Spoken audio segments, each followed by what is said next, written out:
Who is it you are looking for? Jesus of Nazareth. I have already told you that I am he. If then you are looking for me, let these others go.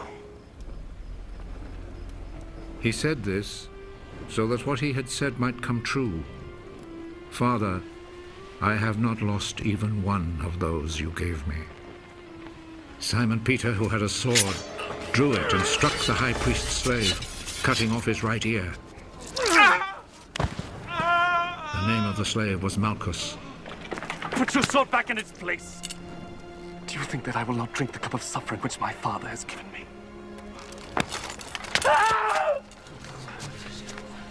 Then the Roman soldiers, with their commanding officer and the Jewish guards, arrested Jesus, tied him up,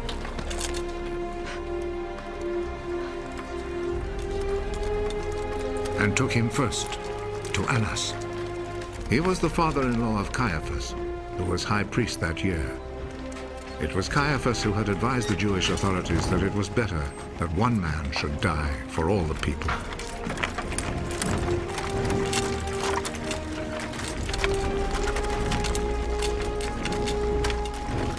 Simon Peter and another disciple followed Jesus. That other disciple was well known to the high priest, so he went with Jesus into the courtyard of the high priest's house, while Peter stayed outside by the gate.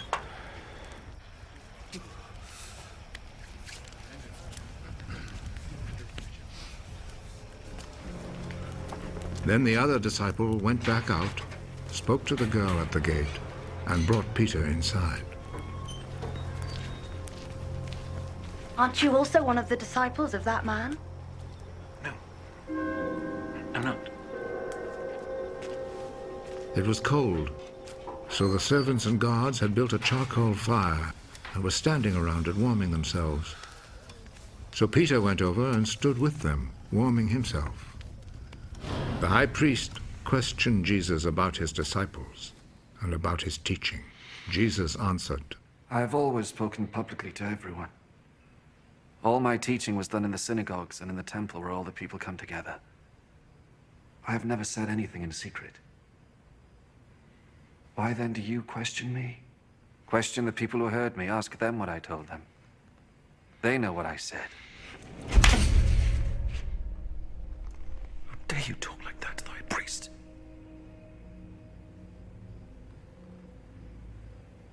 If I have said anything wrong, tell everyone here what it was. But if I am right in what I have said, why do you hit me? Then Annas sent him, still tied up, to Caiaphas, the high priest. Peter was still standing there, keeping himself warm.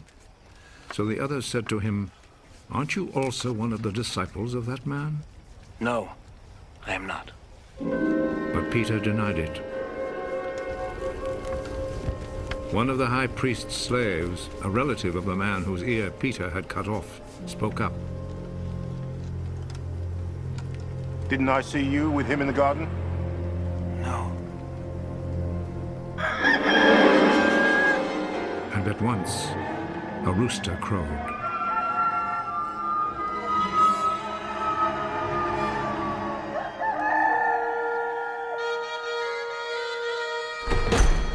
Early in the morning, Jesus was taken from Caiaphas' house to the governor's palace. The Jewish authorities did not go inside the palace, for they wanted to keep themselves ritually clean in order to be able to eat the Passover meal. So Pilate went outside to them and asked, What do you accuse this man of? We would not have brought him to you if he had not committed a crime. Then you yourselves take him and try him according to your own law. We are not allowed to put anyone to death. This happened in order to make come true what Jesus had said when he indicated the kind of death he would die.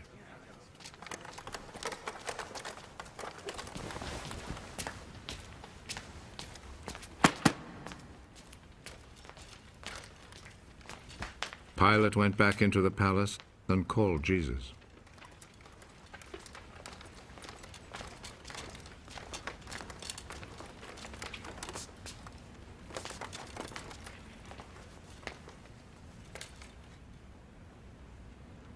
Are you the king of the Jews?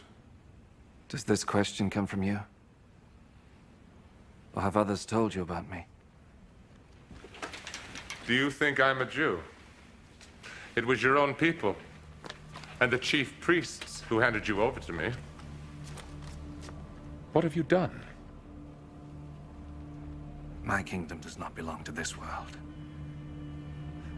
If my kingdom belonged to this world, my followers would fight to keep me from being handed over to the Jewish authorities.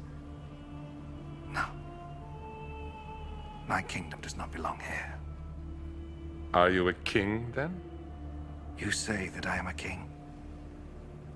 I was born and came into the world for this one purpose: to speak about the truth. Whoever belongs to the truth listens to me. And what is truth?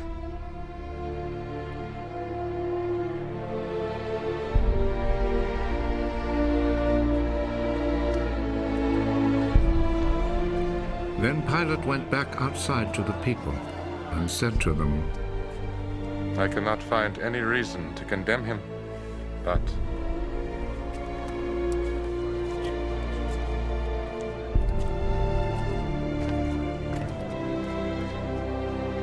according to the custom you have, I always set free a prisoner for you during the Passover.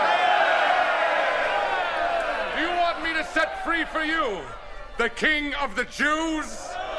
They answered him with a shout. Give us Barabbas! Give us Barabbas!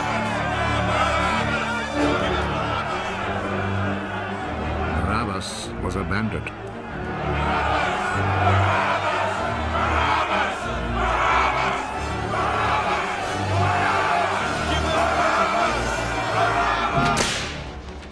Then Pilate took Jesus and had him whipped. The soldiers made a crown out of thorny branches and put it on his head.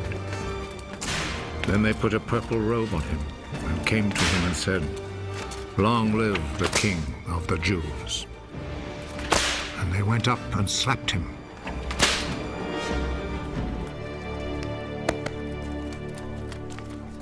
Pilate went back out once more and said to the crowd,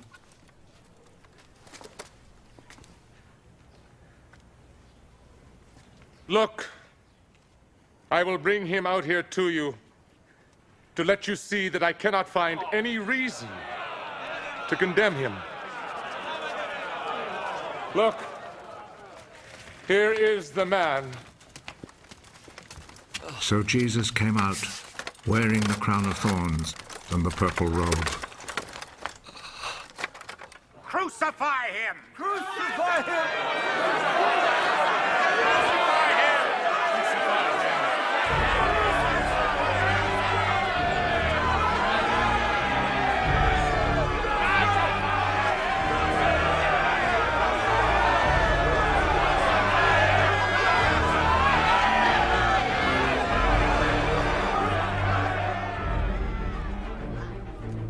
You take him then and crucify him.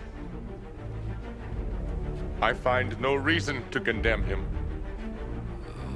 We have a law that says he ought to die because he claimed to be the Son of God.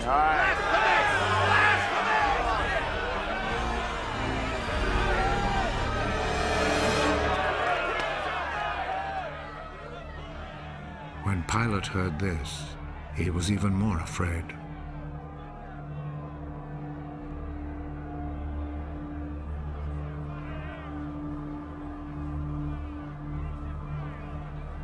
He went back into the palace and asked Jesus, Where do you come from?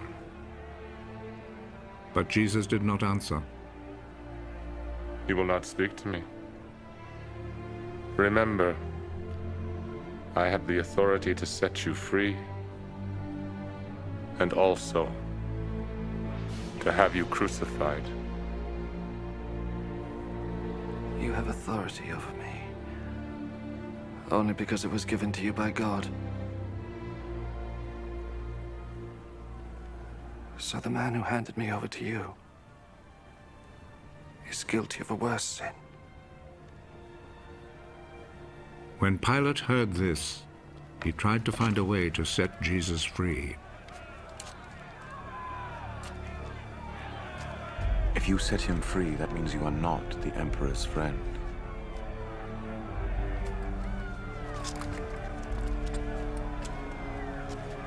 Anyone who claims to be a king is a rebel against the Emperor.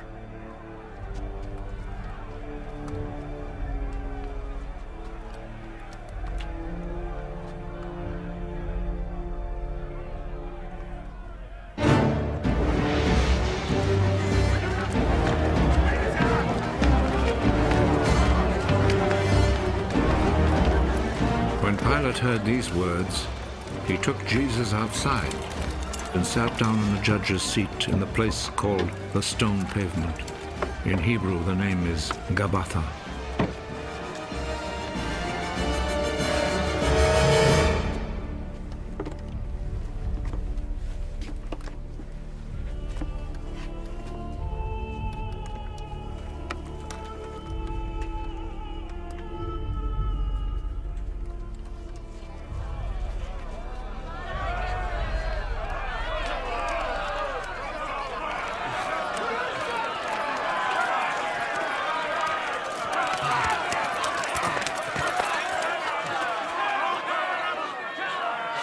It was then almost noon of the day before the Passover. Pilate said to the people, Here is your king. Kill him.